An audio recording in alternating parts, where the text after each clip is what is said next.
Saudações, minha gente!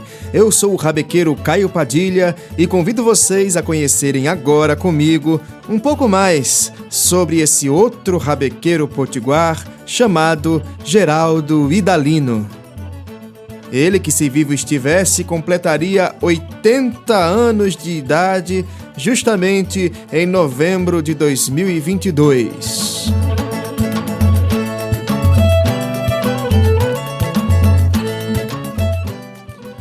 Vamos juntos neste podcast documental em memória dos 15 anos de falecimento deste músico-compositor e também em memória dos 40 anos do seu disco mais importante, intitulado Um Violino no Forró, lançado pela Copacabana Discos no Rio de Janeiro em 1982.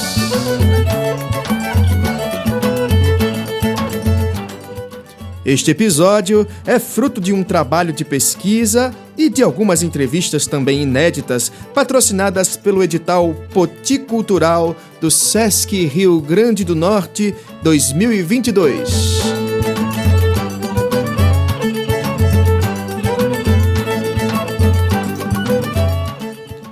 Depois de 3 anos produzindo a série Memória da Rabeca Brasileira, com episódios podcast e entrevistas ao vivo no YouTube, com rabequeiros e rabequeiras de todo o Brasil, Portugal e América Latina, eu me debruço agora sobre esse rabequeiro potiguar, infelizmente ainda pouco conhecido do grande público.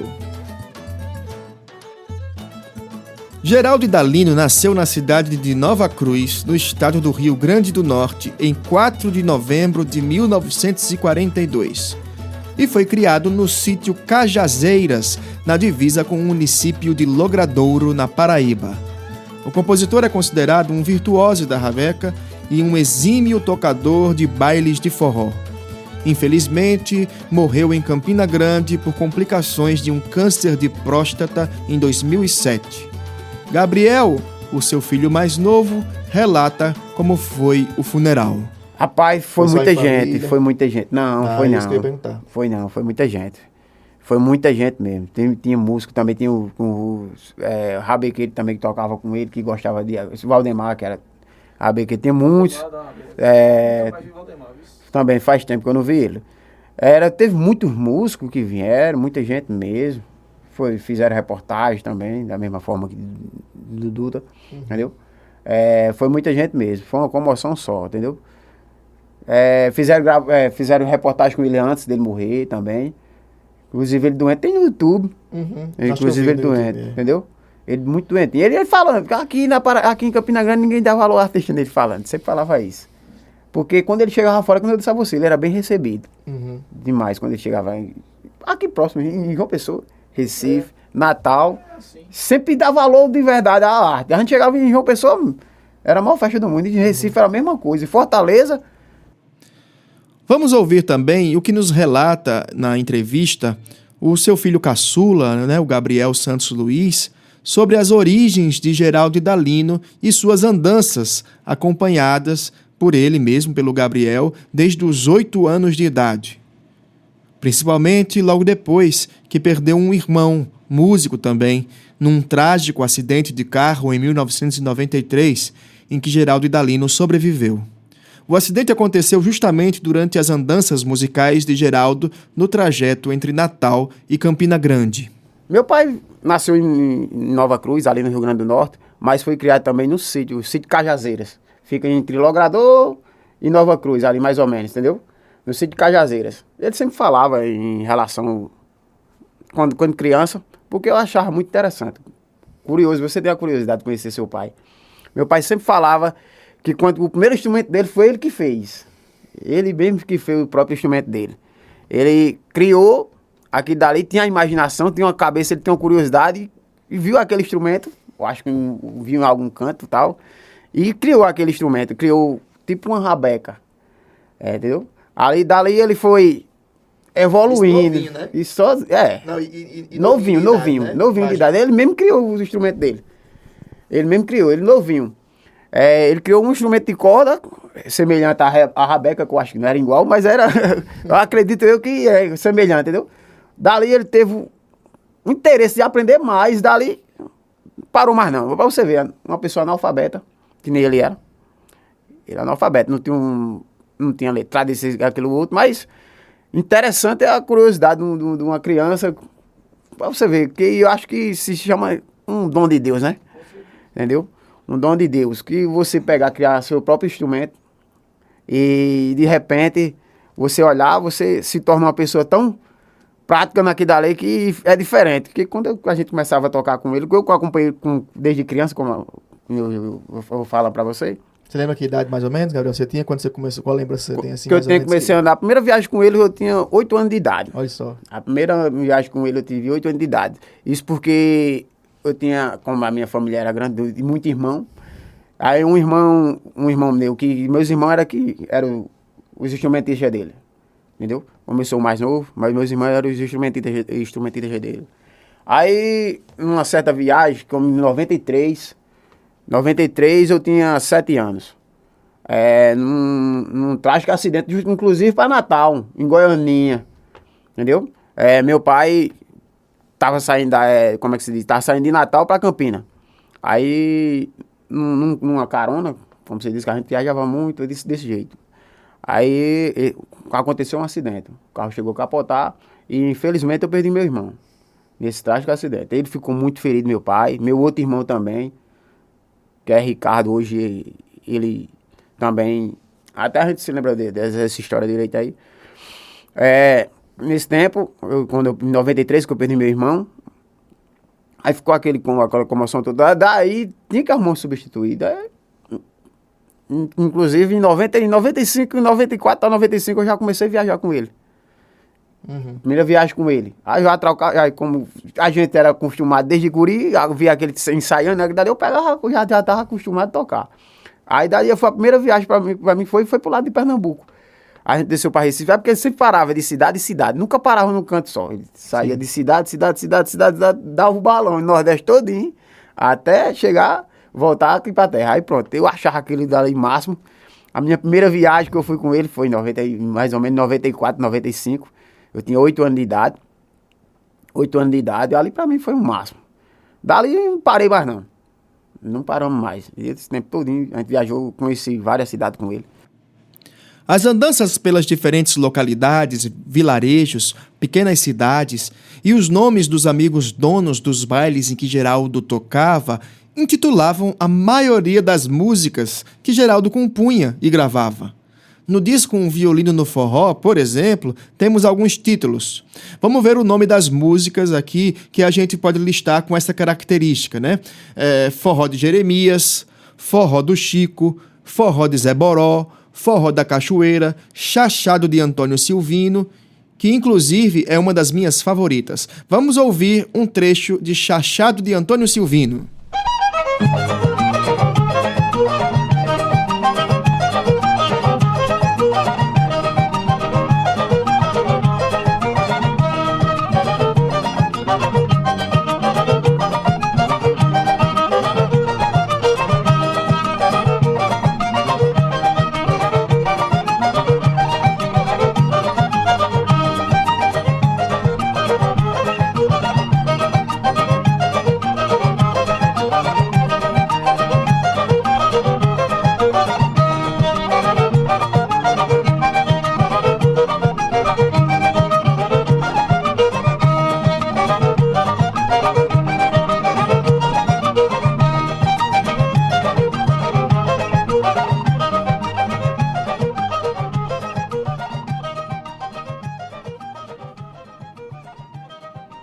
Esse principal LP de Geraldo Idalino, chamado Um Violino no Forró, de 1982, foi um projeto fonográfico pioneiro para a música de rabeca autoral e instrumental no Brasil.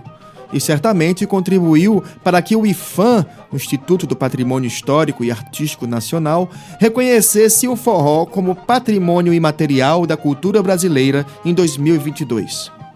Nesse contexto, é importante notar que, além de provar o pioneirismo de Geraldo Idalino, o LP Um Violino no Forró tem importância central na representação fonográfica e patrimonialização do repertório de rabequeiros e rabequeiras de forró no Brasil.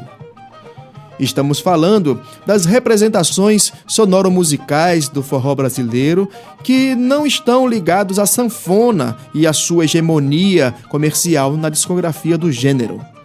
Nesse contexto, a obra de Idalino se torna referencial para a produção dos valores de autenticidade e tradicionalidade atribuídos à rabeca popular nordestina no forró. O LP Um Violino no Forró, de 1982, ou seja, de 40 anos atrás, causou grandes efeitos duradouros sobre o repertório da música de rabeca no Brasil no século XXI. A escolha do cavaquinho e o violão de 7 cordas, do pandeiro para sobrepor zabumba e triângulo, sem participação da sanfona, por exemplo, se tornou uma marca do trabalho de Cláudio Rabeca em 2019, no álbum Rabeca Brasileira, por exemplo. E outros discos de nosso século também seguem esse padrão musical para rabequeiros compositores de forró. Vamos ouvir então a minha música, gravada por Cláudio nesse álbum, produzido em parceria com Nicola Krasik em 2019. Solta o som aí de Puxe o Arco Rabequeiro.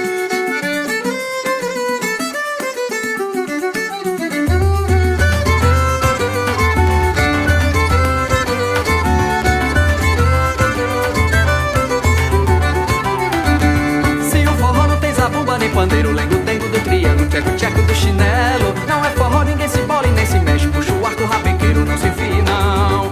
Se o forró não tem zabumba nem pandeiro, lengo, tengo do triângulo, tcheco, tcheco do chinelo. Não é forró, ninguém se bola e nem se mexe. Puxa o arco, rabequeiro, não se enfia, não. Se enfia, não, rabequeiro, puxa o fole, sanfoneiro. Não é mole, toca sem a marcação. Sem lengo, tengo, toque, toque do pandeiro, tucu, tucu da zabumba.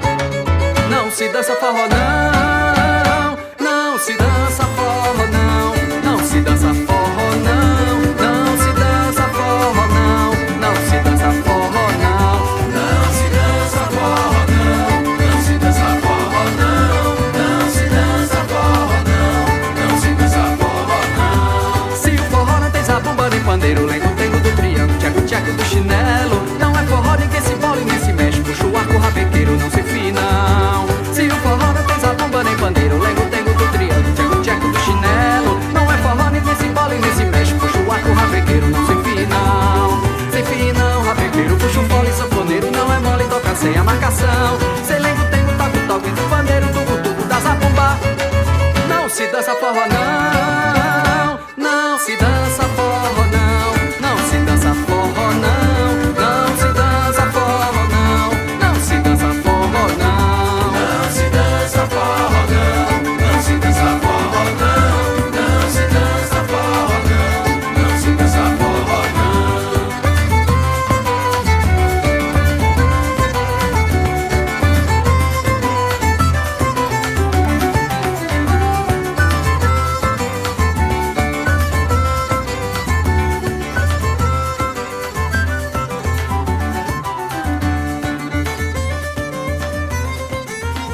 Eita que esse Cláudio Rabeca é um danado.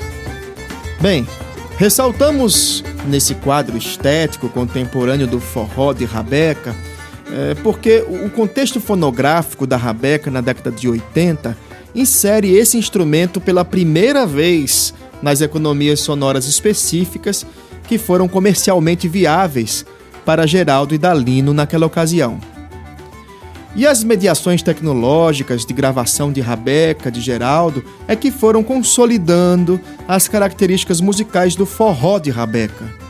Essas características que ainda estão em circulação, em disputa, em diferentes contextos socioculturais contemporâneos, seja no Nordeste, São Paulo, Rio Grande do Sul e até fora do Brasil, na Europa, Estados Unidos, etc. Ou seja, as características musicais do forró de Rabeca estariam diretamente ligadas às políticas de representação fonográfica encontradas na música de Geraldo Idalino, que foi gravada em discos desde 1982 no Brasil. A obra fonográfica de Geraldo Idalino se tornou uma fonte criativa de um repertório tradicional patrimonializado entre as matrizes do forró. Nesse caso, entendido como um gênero musical nordestino com emprego de Rabeca. Vamos ouvir um exemplo do disco Um Violino no Forró, de Geraldo Idalino, em 1982. Vamos ouvir Forró de Zé Boró.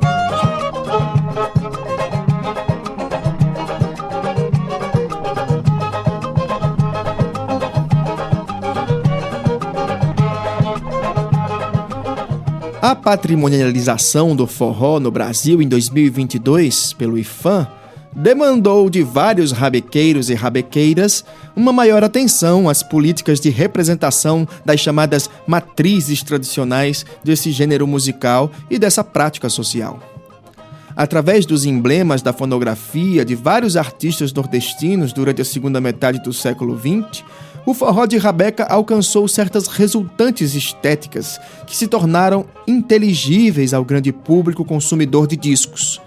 E Geraldo Idalino e seu disco Um Violino no Forró estabilizaram, portanto, algumas das características sonoras reconhecidas na produção fonográfica para o mercado musical, considerado autêntico, popular ou ingênuo, que são alguns dos valores que disputam o status tradicional da Rabeca nordestina.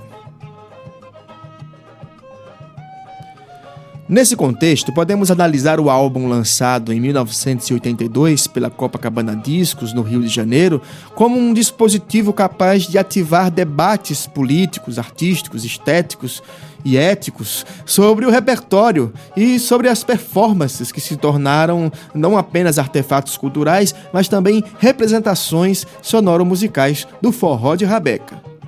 Tais representações constituem certa seleção estética dentro da diversidade musical do mercado fonográfico da música nordestina. Portanto, a própria patrimonialização do forró nos permite relacionar o álbum de Geraldo Idalino ao quadro de imaginações musicais e às práticas de rabequeiros e rabequeiras em regimes de representação dos mais diversos repertórios do forró pé de serra, forró de plástico, forró universitário, forró de verdade, de raiz, enfim, entre outras adjetivações que procuram, evidentemente, produzir distinções ou estereótipos nos quadros hierárquicos de comparação dessas musicalidades brasileiras. Quando eu sei que foi meu pai mesmo que começou, foi o primeiro LP dele. Ele tinha referência o próprio forró. Luiz Gonzaga, Jacques do Pandeiro, como eu disse a você. Era pronto, mas eu acho que ele espelhar em outro rabequeiro, na época não tinha não. Na época não tinha não. Eu acho que ele, no intuito de fazer o forró diferente, entendeu? Até então, porque ele rodava muito às feiras, tocava muito em feira, em praça, isso, aquilo, outro, se apresentando. Mas referência mesmo, eu acredito que tinha sido isso. Mas você presenciou ele, testemunhou ele tirando uma música, por exemplo? Cadê aquele disco para eu aprender aquela música? Ou vamos ouvir aquela música aqui para eu aprender como é a melodia? Você lembra? Sim, você tem lembrança disso? Tem sim, tem muita lembrança. Quando ele saiu, fazia isso, então ele ouvia a música e ficava tirando. Ele tirava de ouvido. Ele sempre procurava, quando escutava um forró que ele gostava, ele disse, vou pegar aquela... Aí pronto. E como ele só de ouvir uma vez e ficava... Ouvi uma vez, ficava ou ia fazendo. parando e repetindo? Não, ele escutava a música direto. Escutava a música direto. Aí pronto, aí quando escutava repetindo de novo, aí... Ia pegando. Perfeito. Gostava de escutar João Bandeira, entendeu? Escutava esse forró antigo, mas o Luiz Gonzaga era referência. Jackson Bandeira, ele tocava tudo de cor, isso aí. Não precisava nem pedir. Mas uma coisa, quando tava lançando um forrozinho que ele gostava, aí ele vai e mandava, compra esse CD e bota pra mim, escutar. Bota aí pra escutar, Machos com Leite, entendeu? Essas bandas antigas, assim ele gostava. Ele gostava de mandar, escutava muito pra poder, entendeu? Pegar de cabeça, aumentar o repertório. Se por um lado o LP autoral de um violinista nordestino gravado no Rio de Janeiro desestabiliza algumas representações do forró de rabeca como um gênero rural, comunal, espontâneo, autêntico e tradicional, por outro lado, o forró de Geraldo e Dalino também reafirma o caráter rítmico e indissociável do baile onde se dança, ou seja, da festa do forró, a festa que é associada ao forró, enquanto prática social e espaço de sociabilidade no Brasil. O ponto central é que as gravações pioneiras de Geraldo e Dalino, enquanto compositor de temas instrumentais de forróis, tocados ao violino rabecado, nos convidam a pensar sobre o modo como os valores de autenticidade e tradicionalidade atribuídos à rabeca popular nordestina passam pela primeira vez por mediações tecnológicas e economias sonoras específicas na década de 1980. Ou seja, da indústria fonográfica. Nesse contexto, a distinção simbólica entre esses instrumentos, violino, rabeca, sanfona, no forró, essas distinções se complexificam nesses processos fonográficos e passam a ser negociadas com o mercado produtor e consumidor de música. Vejamos um depoimento interessante sobre a diferença de postura de Geraldo e Dalino para escolher o repertório de um disco e para escolher o repertório de um baile de forró. Ele se preocupava. Ele precisava em colocar mais música dele, entendeu? Sempre pensava isso. Pronto, uma pessoa que eu via muito discutir com ele era meu irmão, entendeu? Era meu irmão, vamos colocar essa outra. Não, mas tem que botar essa música minha aqui que eu quero botar ela no disco, que eu tenho que botar. Entendeu? Porque eu até hoje, eu concordava com ele em relação a isso. Hoje eu vejo que eu tinha concordância com ele em relação a isso. Porque se ele tivesse colocado mais música dele, o povo tinha conhecido mais música dele. E hoje estava registrado, entendeu? Mas aí ficava não, vamos colocar dessa, vamos botar desse. Eu pego isso, mas eu via muito ele discutir isso com meu irmão em relação a isso. Mas ele sempre procurou colocar mais música dele. Perfeito. Entendeu? E qual era a diferença de pensar o repertório do disco e pensar um repertório do baile? Como é que ele se comportava? Era igual? Ele fazia a lista também para fazer o baile? Ou no baile ele saía tocando e só no disco ele fazia a lista? Como é que era essa diferença de escolher as músicas que iria tocar no baile e as músicas que ia gravar no disco? As músicas que ele... Quando a gente foi pra tocar no baile, a gente chegava pra tocar nas festas, a gente não escolhia música, não. Nem tinha repertório, isso, aquilo, outro. Na hora. Saía tudo. Até então era um livro, a cabeça dele. Tinha de tudo, entendeu? Tinha de tudo. Você pedisse, tocava, ele tocava. De shot, a forró, a baião, a choro, a chorinho, que ele gostava muito, o chorinho, tocava muito demais. Merengue, merengue, lambada, ele tocava de tudo, pra você ver. Ele não escolhia, você vai tocar um baile, ele não escolhia relação, Ou seja, não tocava só forró? Não tocava só no forró, baile tocava de tudo? Tocava de tudo. Chegar até valsa, que eu vi tocava até valsa. Mas já nos discos predominava o forró? Predominava o forró. Aí por que você acha que é essa diferença? A diferença porque no disco ele procurava colocar uma coisa, mais qualidade. Mais qualidade, assim que eu digo, em relação ao forró que ele gostava. Ele tem a apreciação de botar o melhor ali no CD e procurava colocar em relação ao que ele tocava, forró. Entendeu? Não procurava colocar outro ritmo até hoje eu acho que ele, se ele tivesse tocado outras coisas também, botado, tinha ficado uma coisa bem diferenciada, bem bonita. Hoje, entendeu? Você ia ver, mas rapaz, tocava do velho desenrolado. Pronto. Mas aí em estúdio ele procurava selecionar umas coisas que ele mais gostava. E escolhi uma música que estava tocando atual para ele querer tocar, né, também. Colocar no CD. Já no caso do LP, Um Violino no Forró, o Ailton, ou seja, o Roxinho da Zabumba, nos disse que foi o empresário que escolheu o repertório que seria gravado para o disco. O empresário que escolheu essas músicas aí, entendeu? Para botar no LP, que a gente... Meu irmão não tinha muita experiência, não, em disco. Eu também não tinha, né? Aí ele escolheu lá, a gente fez o trabalho no estúdio. Só que eu não lembro o nome dos caras, que faz tempo pra caramba, cara. Então fica difícil de lembrar. A patrimonialização do forró engajou certos modos interessados e especializados em ouvir música. O forró, agora, tem uma agenda de expectativas e se insere em campos de debate sobre as políticas de representação sonora das rabecas e rabequeiros. E os repertórios de Geraldo e Dalino estariam agora associados às antigas matrizes tradicionais do forró que eram dançados ao som da rabeca. Pois, do ponto de vista histórico, é aceitável afirmar que antes do forró de sanfona, ter ampliado sua relação com outros investimentos e legitimidades midiáticas no contexto urbano do rádio, televisão, gravadoras, com Luiz Gonzaga, etc. Antes disso tudo, foi a rabeca o instrumento musical protagonista das festas forrozeiras no sertão nordestino. E, portanto, o repertório de rabequeiros, seja nos baiões de careta, nos reisados, danças de São Gonçalo, bois e burrinhas, seriam considerados os antigos e tradicionais agentes que originaram o forró no Nordeste. Ou ainda, os baiões, xotes e rastapés, posteriormente consagrados na sanfona de Luiz Gonzaga, rei do baião no Brasil, foram o ponto mais alto desse mercado fonográfico na década de 70.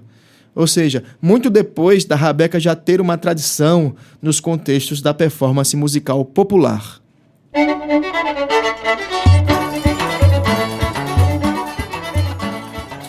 Porém, considerando o primeiro disco de forró de rabeca, gravado na década de 1980 por Geraldo e Dalino, podemos aceitar que, em termos de relações fonográficas estabelecidas nos processos de gravação e edição sonora com diversos artistas do Nordeste, a linha evolutiva desse gênero musical se inverte e coloca o forró de sanfona, especialmente com Luiz Gonzaga, como antecessor ao forró de rabeca. Ou seja, nesse caso específico, é a sanfona de Luiz Gonzaga que se torna referência para os rabequeiros de forró, e não o contrário. Aliás, é aceitável também afirmar que são artistas como Gonzagão e depois Jackson do Pandeiro que abrem espaço no mercado fonográfico do sudeste do Brasil para artistas como Geraldo e Dalino e muitos outros de sua época. Os depoimentos de rabequeiros tradicionais no estado do Ceará, por exemplo, nascidos na primeira década do século XX e entrevistados por Gilmar de Carvalho, testemunham a importância da fonografia de Gonzaga para o chamado forró de rabeca. Pois nesses tais depoimentos, mesmo longe das cidades, muitos dos mestres da rabeca relatam que tiravam de ouvido os forróis consagrados do repertório do Gonzagão, que tocavam em rádios e discos para animar os bailes locais. Um dos principais pesquisadores de rabecas no Brasil, o professor Gilmar de Carvalho, do estado do Ceará, acreditava que a atualização e permanência das rabecas na contemporaneidade nos oferece a oportunidade de perceber outras sonoridades que ainda estariam na contramão da indústria cultural comercial. Ou seja, o forró, enquanto prática social de rabequeiros do sertão, poderia ser considerado uma contra-representação musical das realidades sonoras em que se organizava a indústria fonográfica da música nordestina, em torno da sanfona principalmente. E o repertório de Geraldo se integrou a essa indústria através da Copacabana Discos em 1982. Ou seja, ele se torna um artista reconhecido em uma outra instância de consagração, que era a indústria fonográfica no sudeste do país naquele período. Ele se torna mais um representante dos gêneros musicais nordestinos com seu forró de rabeca. Uma última curiosidade sobre esse disco do Geraldo e Dalino, Um Violino no Forró, seria sobre a faixa Enxuga o Rato, que na contracapa do disco está atribuída à composição de Abdias dos Oito Baixos e Luiz Moreno. Porém, ao ouvir a melodia dessa música, percebemos que não é a mesma música Enxuga o Rato que foi gravada por Abdias em outros discos. Então, a hipótese é de que talvez tenha havido um engano da gravadora na época do lançamento, ao creditar aquela composição como se fosse de Abdias e Luiz Moreno.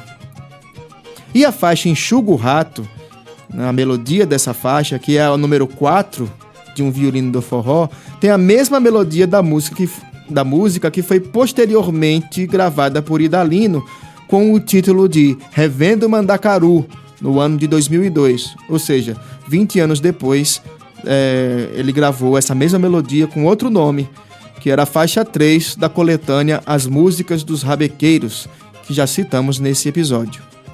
Portanto, fica um pouco essa curiosidade aí sobre essas faixas que teriam versões diferentes. Mas, para esclarecer um pouco isso, vamos ouvir essas versões? Primeiro vamos ouvir Enxugue o Rato, na versão de Abdias dos Oito Baixos, e depois Enxuga o Rato, na versão de Geraldo Idalino. Enxuga o rato!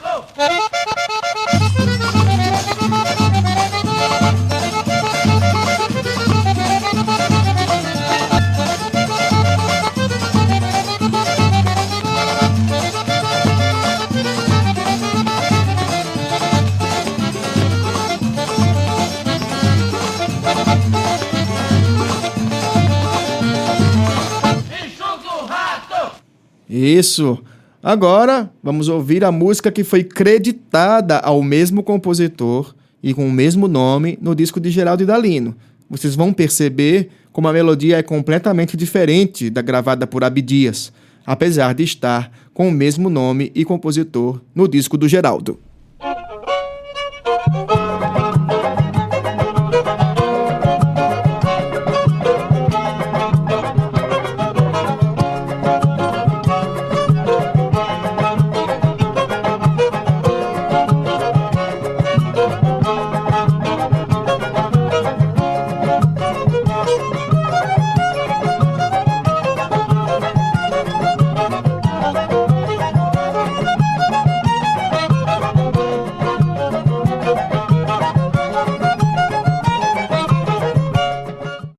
Agora percebam que essa é a mesma melodia que 20 anos depois foi gravada por Geraldo com outro nome, em um tom um pouco mais agudo. O título era Revendo Mandacaru.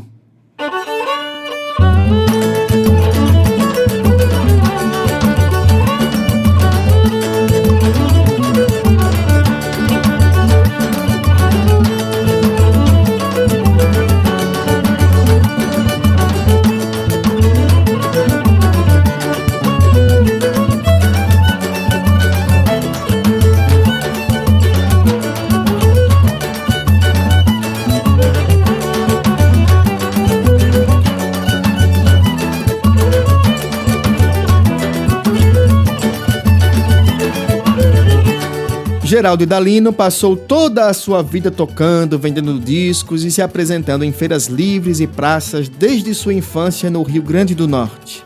Já morando em Campina Grande, na década de 1970, por ter medo de andar de avião, Geraldo Idalino perdeu muitas oportunidades de tocar fora do país. Mas mesmo assim, o artista participou de vários eventos musicais regionais.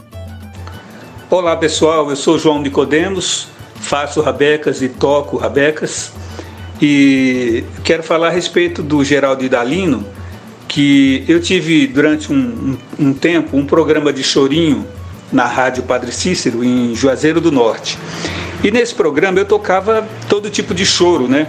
Todo tipo de instrumento, e toquei bastante ali as músicas gravadas pelo Geraldo Idalino, Um Violino no Choro, e enfim, tantas outras que ele gravou, e sempre fiquei muito impressionado com a técnica, a forma dele tocar, o fraseado, a composição, sempre gostei muito. Então, a maioria dos programas eu tocava uma peça dele, e as pessoas que ouviam também sempre se impressionavam muito. Geraldo Idalino é um representante importantíssimo da história da rabeca brasileira, que nós devemos conhecer e reverenciar. Abraço a todos.